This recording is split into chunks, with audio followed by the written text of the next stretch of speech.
مرحب بكم يا أحباب يا سامحين ومتسامحين. الأمسية الثانية من أماسي الحلنجي حتكون أغنية حمام الوادي يا راحل. وأنا بأمانة مغرم بالحمام لأنه مميز أو ماخذ الصدارة على كل الطيور. يعني ربنا أكرمه بفرصة التحليق حول الكعبة، وده افتكر تشريف ما بعده تشريف يتمنوه البشر. أرجع تاني أفكر في إنه البريطانيين بيتعاملوا مع الحمام بطريقة محبة فيها مبالغة. لو أي بريطاني كسر جناح حمامة ممكن يعرض نفسه للمحاسبة باعتبار إنه تجنى على جمال أو جرح وغرودة سلام. كل التشكيلة الملونة دي من الكلمات خلتني أتعامل مع حمام الوادي وأسلم رسالة. حمام الوادي يا راحل مع النسمة الفرايحية، مع الياسمينة الزليل،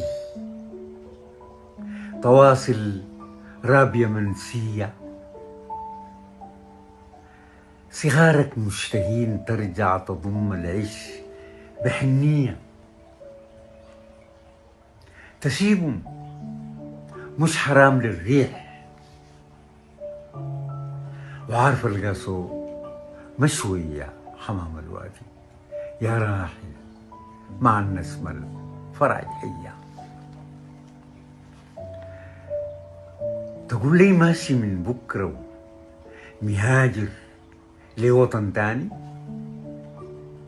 تقول لي ماشي من بكرة ومهاجر لوطن تاني، مفارق خضرة النيلين وعشك فايت وحداني. ده انت القطة ما بتفوت وطن بالعز رباني، ده انت القطة ما بتفوت وطن بالعز رباني. اهداك غيم تطير ليه وجوا عيونه خدتاني حمام الوادي يا راحل مع النسمة الفرايحية. صغارك مشتهين ترجع تضم العيش بحنية، تسيبهم مش حرام للريح، وعارف القاسو مشوية حمام الوادي يا راحل.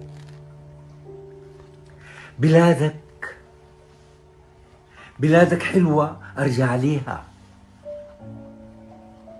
دار الغربة ما بترحم.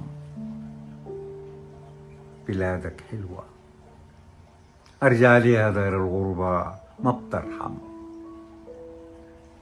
وطوف بجناحك الوادي بتلقى الخضرة تنسى الهم، بياض ورد الضفاف الساجية ضموا عليك وتنسم.